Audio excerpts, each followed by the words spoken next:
Selamat datang di channel Jago 1. Sepak bola bagi kita orang-orang Indonesia sudah mendarah daging. Bukan cuma sekedar olahraga. Sepak bola itu bagi bagian dari jiwa nasional dan pemersatu sahabat-sahabat se-Indonesia kita dari Sabang sampai Merauke.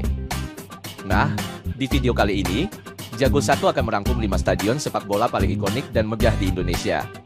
Penasaran kan? Yuk, kita bahas satu persatu. Yang pertama, mari kita terbang ke Jakarta Utara, di mana berdiri Mega Jakarta International Stadium atau yang biasa kita kenal dengan JIS. Stadion yang satu ini benar-benar representasi kemajuan arsitektur stadion di Indonesia loh. Bayangin aja, proses pembangunannya dimulai dari tahun 2019 dan akhirnya bisa kita nikmati secara bertahap. Mulai dari soft opening di April 2022 sampai peresmian utamanya di Juli 2022. Dengan kapasitas resmi yang mencapai 82.000 penonton, JIS ini bukan cuma stadion terbesar di Indonesia, tapi juga stadion sepak bola khusus terbesar di seluruh Asia. Keren banget kan? Nah, yang bikin JIS ini makin spesial adalah arsitekturnya yang canggih abis, tapi tetap ada sentuhan lokalnya. Coba bayangin, atap stadionnya bisa dibuka dan ditutup kayak stadion-stadion top di Eropa. Panjangnya itu sekitar 100 meter dan terbuat dari membran I. Ini menjadikannya stadion pertama di Indonesia dan kedua di Asia Tenggara yang punya fasilitas kayak gini. Struktur tribunnya juga nggak main-main, 3 tingkat dengan ketinggian total 73 meter, bikin JIS jadi salah satu stadion tertinggi di dunia.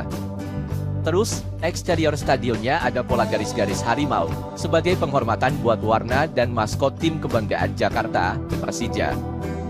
Bentuk keseluruhan stadionnya juga terinspirasi dari pakaian tradisional Betawi. Lapangannya sendiri pakai rumput hibrida, campuran antara rumput Zoysia M. Atrella dan rumput sintetis Limonta Mixed yang pertama kali dipakai di stadion sepak bola Indonesia. Belum lagi ada Sky View Deck, dek observasi setinggi 70 meter yang nawarin pemandangan 180 derajat ke arah utara Jakarta. Pertama juga nih di Asia Tenggara. Kompleks stadion ini dibangun di atas lahan seluas 22 hektar, luas banget ya. Dulu, stadion ini sempat punya nama BMW Stadium, di awal-awal perencanaannya sekitar tahun 2000-an sampai 2010, tapi sempat tertunda karena masalah lahan. Baru deh di tahun 2019, desain dan kapasitas resminya dirilis. Proses pengangkatan rangka atap bajanya yang beratnya 3.900 ton bahkan mencatatkan rekor muri sebagai pengangkatan terberat untuk atap stadion. JIS juga dapat rekor muri lainnya, yaitu stadion dengan atap buka tutup pertama di Indonesia dan stadion pertama yang dapat sertifikasi Platinum Green Building di Indonesia. Walaupun masih tergolong baru, JIS sudah jadi tuan rumah beberapa acara penting, termasuk final internasional Youth Championship atau AYC 2021, dan jadi salah satu venue Piala Dunia U17 FIFA 2023. Kehadiran JIS ini benar-benar jadi babak baru buat desain stadion di Indonesia, dengan teknologi canggihnya. Tapi ya, namanya juga proyek besar, pasti ada aja tantangannya, kayak sengketa lahan dan isu kualitas rumput waktu persiapan Piala Dunia U17. Tapi, terlepas dari itu semua, JIS tetap jadi simbol kemegahan dan modernitas stadion di Indonesia.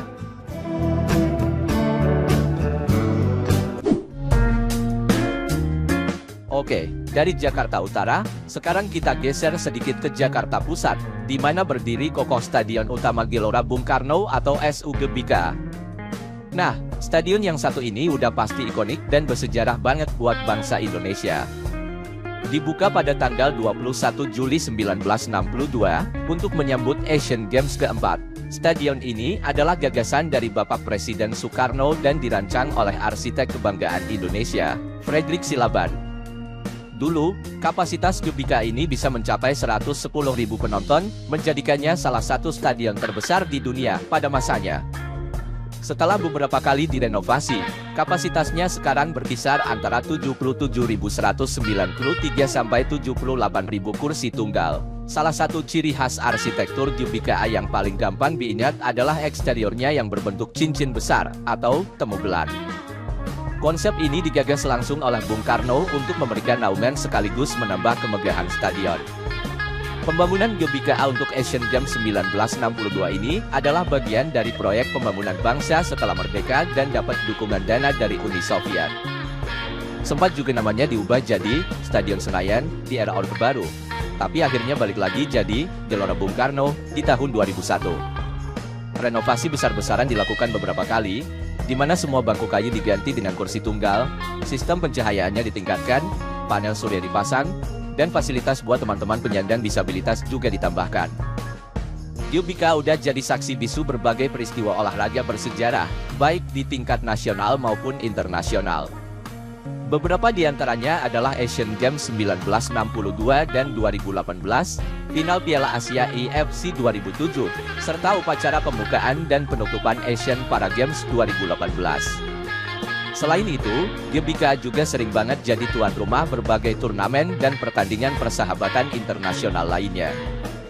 Sejarah GBK ini benar-benar erat kaitannya sama perjalanan bangsa Indonesia setelah merdeka, menjadikannya simbol kebanggaan nasional dan pengakuan dari dunia internasional. Desain arsitekturnya yang menggabungkan modernisme dengan sentuhan budaya Indonesia juga bikin stadion ini punya identitas yang unik banget. Renovasi yang terus dilakukan juga nunjukin komitmen kita buat mempertahankan status GBK sebagai stadion utama dan berstandar internasional di Indonesia.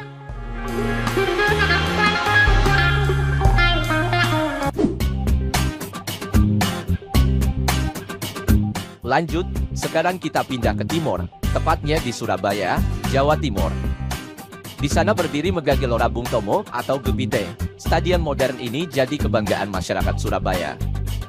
Diresmikan pada tanggal 6 Agustus 2010, pembangunannya sendiri udah dimulai dari tahun 2008. GBT ini adalah bagian dari kompleks olahraga Surabaya Sports Center yang punya berbagai fasilitas lainnya juga.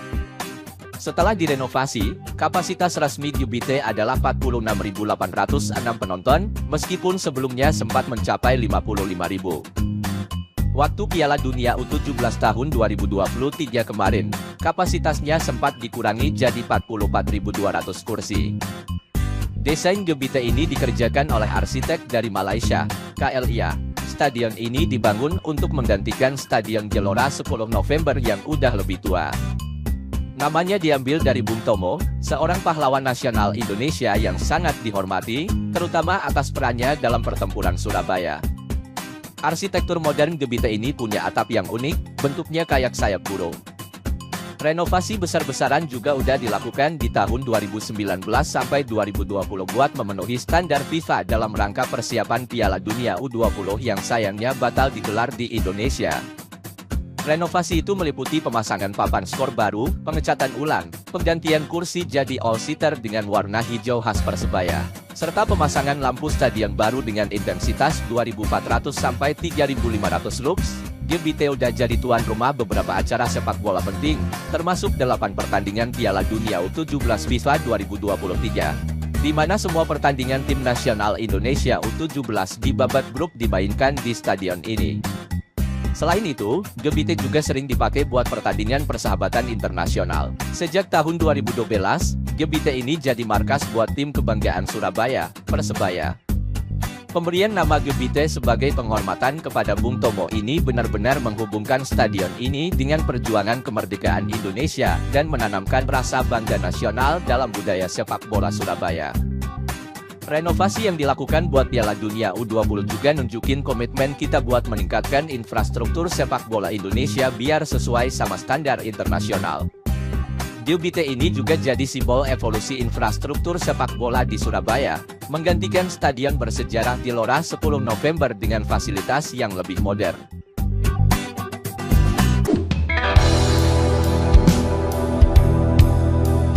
Sekarang, kita geser ke Bandung, Jawa Barat.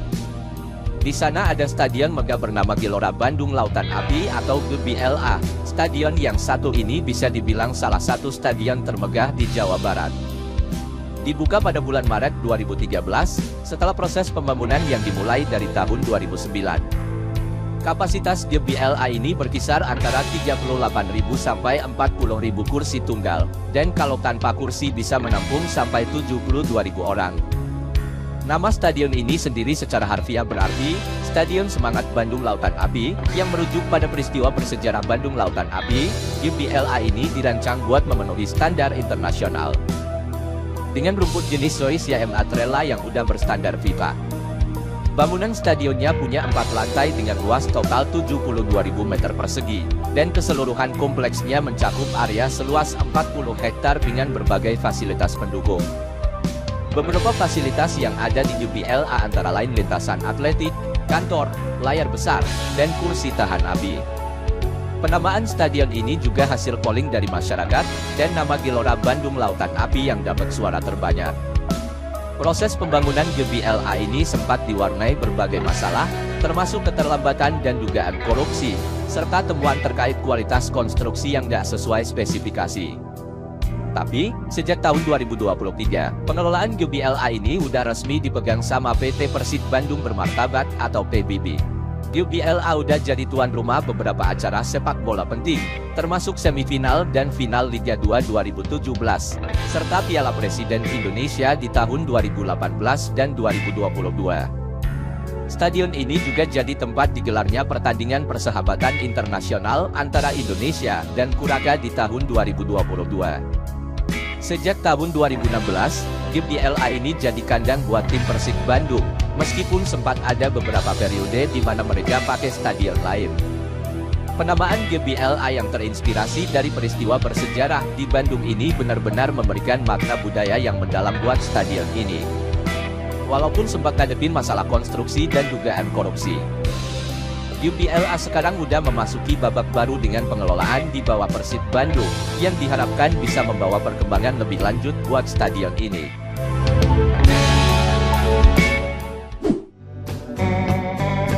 Terakhir, tapi nggak kalah penting, kita menuju ke Surakarta atau Solo, Jawa Tengah. Di sana berdiri Stadion Sriwedari, salah satu stadion tertua di Indonesia.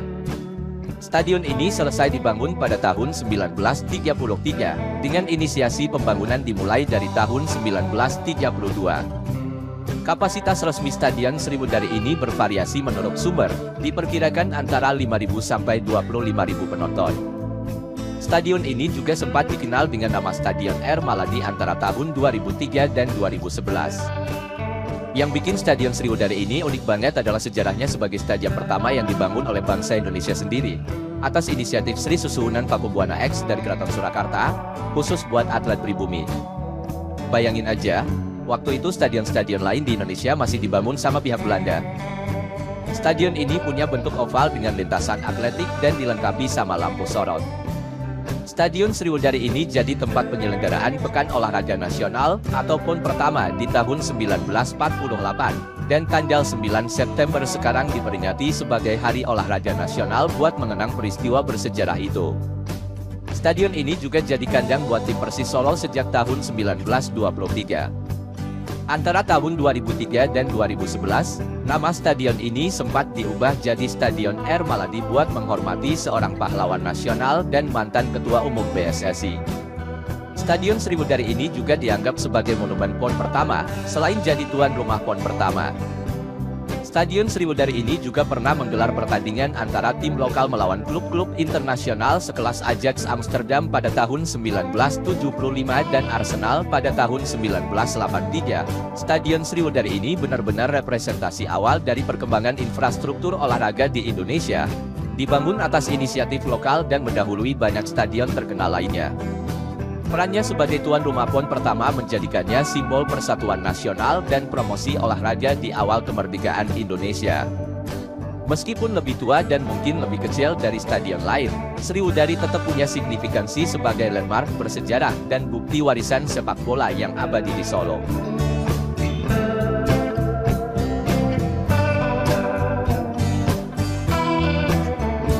Keragaman arsitektur dan sejarah stadion-stadion di Indonesia ini benar-benar mencerminkan kekayaan budaya dan identitas regional di seluruh negeri. Gimana sahabat Jago 1? Keren-keren kan stadion-stadion di Indonesia? Jangan lupa like, komen, dan subscribe channel Jago 1 buat konten-konten menarik lainnya. Sampai jumpa di video berikutnya.